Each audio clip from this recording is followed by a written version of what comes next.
لبيك اللهم لبيك لبيك لا شريك لك لبيك إن الحمد والنعمة لك والملك لا شريك لك. Assalamualaikum warahmatullahi wabarakatuh. Bismillah walhamdulillah. Assalatu wassalamu ala rasulillah wa ala alihi wa sahbihi wa man walah. Amma ba'du.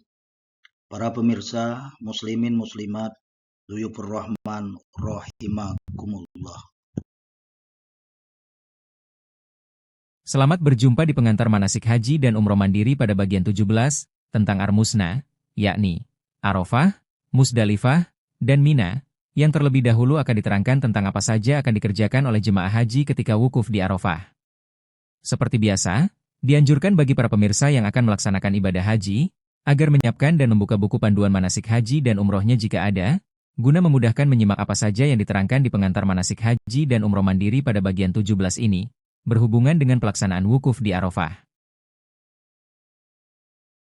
Makna dan hakikat wukuf di Arafah.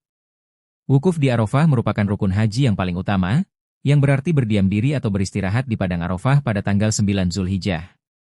Wukuf ini memiliki makna yang sangat dalam, antara lain sebagai puncak ibadah haji, introspeksi diri, dan pengakuan keterbatasan manusia di hadapan Sang Holik, Rabbul Alamin. Wukuf merupakan momen penting dalam ibadah haji, sekaligus menjadi pembeda antara ibadah haji dan ibadah umroh, juga untuk menyadari keterbatasan manusia dan menyadari bahwa dunia ini hanyalah tempat persinggahan sementara menuju akhirat. Wukuf juga merupakan simbol kebulatan tekad untuk meninggalkan segala keburukan dan mengabadikan nilai kebaikan. Wukuf di Arafah mengisyaratkan berkumpulnya manusia di padang mahsyar, menghadap Rabbul Izzati, untuk menanti hisab wal mizan sebagai pertanggungjawaban amal perbuatan mereka. Dengan demikian, wukuf memberikan rasa keharuan dan bangkitnya kesadaran akan hari kiamat, di mana manusia akan diminta untuk mempertanggungjawabkan segala amal perbuatan mereka. Dengan memahami di antara makna-makna serta hakikat dari wukuf di Arafah sebagaimana tersebut di atas, diharapkan jemaah haji dapat melaksanakan ibadah haji dengan lebih khusyuk dan penuh kesadaran spiritual. Pelaksanaan wukuf di Arafah.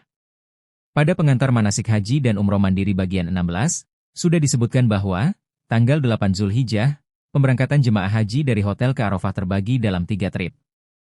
Setiap trip, disiapkan 21 bus untuk masing-masing maktab. Trip 1, mulai jam 6 sampai dengan jam 10 waktu Arab Saudi. Trip 2, mulai jam 10.30 sampai dengan pukul 15 waktu Arab Saudi. Dan trip 3, mulai jam 15.30 sampai dengan pukul 20 waktu Arab Saudi. Bus tiba di hotel secara berkelompok. 1 kelompok 2 bus. Setiap kelompok, 2 bus, datang ke hotel dengan jarak waktu 10 menit. Diharapkan jemaah sudah bersiap antri di lobi hotel, sesuai rombongannya, yakni 1 jam sebelum jadwal keberangkatan menuju Arafah.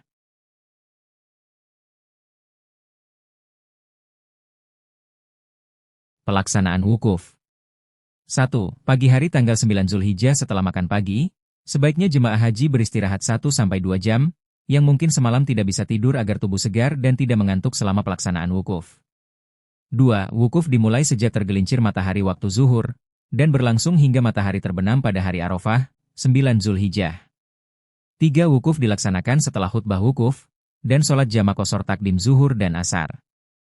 Inilah lafadz niat sholat jamak qashar takdim zuhur dan asar.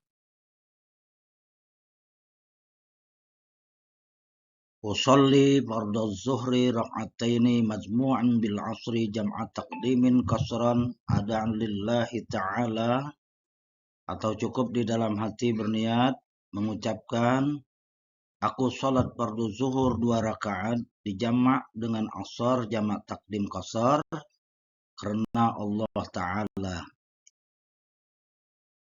Saat wukuf merupakan waktu mustajabah untuk berdoa, jangan sia-siakan hanya dengan bersenda gurau, bercengkrama, atau tidur-tiduran saja. Kegiatan selama wukuf adalah mendengarkan khutbah wukuf. 4. Sesudah itu, wukuf dapat dilakukan secara berjemaah maupun sendiri-sendiri, dengan memperbanyak berzikir, berdoa, atau membaca Quran, atau beristighfar, membaca sholawat, atau bertafakur dan bertakorup ke hadirat ilahi Robbi.